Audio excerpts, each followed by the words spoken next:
of course, we have Yahuwah in heaven and Osiris as the god of the dead ruling from the underworld in Hades. Then we have the Antichrist mentioned by name in Revelation chapter 9. Where does the beast come from?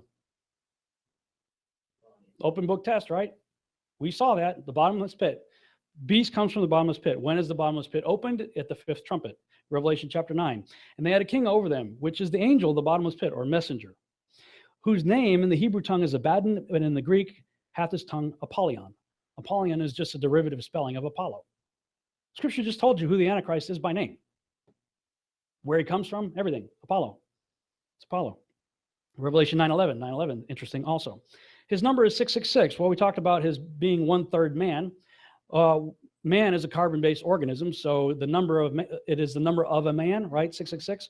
Well, man, just by default, by the carbon molecule anyway, would be 666. 6 protons, 6 electrons, 6 neutrons. 2/3 God, 66.6%. This individual is known throughout the world by the depiction of an obelisk. I'm not going to get too graphic about why that is. Read the Osiris myth, you'll understand that. Essentially, it's a big phallic symbol. We have the largest phallic symbol in the world, set up in Washington, D.C., as a big middle finger sticking up to God. It just so happens to be 6,666 inches tall by 666 inches wide. Probably just a coincidence, I'm sure. Speaking of coincidences, we also have another interesting one here. The spinning globe, 666, and the strong delusion. Who sends the strong delusion? God does. Why? Go to 2 Thessalonians chapter 2. The coming of the lawless one, the beast, the Antichrist, will be, and it's interesting that he's called the lawless one too, isn't it? Sheila's always like, if we're not supposed to be keeping the Torah, why does God make a big deal out of a lawless one? And all of our holidays, quote unquote, beast feasts, go back to this guy. December 25th, dying and resurrecting sun god of antiquity, all that stuff goes back to this guy. The lawless one. The people who are doing the Christmas and Easter, Xmas and Ishtar Day, are the same people typically that are arguing against what we're talking about here this weekend. Well, that all goes back to the lawless one. The coming of the lawless one will be accompanied by the power of Satan. He will use every kind of power, including miraculous signs, lying wonders. Ooh, look at the Hubble pictures from the space telescope. And every type of evil to deceive those who are dying, those who refuse to love the truth that would save them.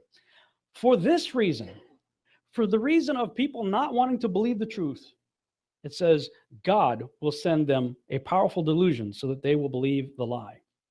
Then all who have not believed the truth but have taken pleasure in unrighteousness will be condemned.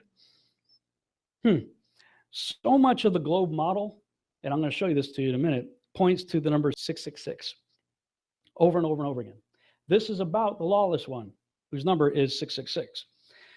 Lots of signs and lying wonders, I believe, come from NASA on a regular basis. But by way of review, let's just go back and see what the scriptures have to say. And since I'm the village idiot, I'll let Dr. Michael Heiser start this off.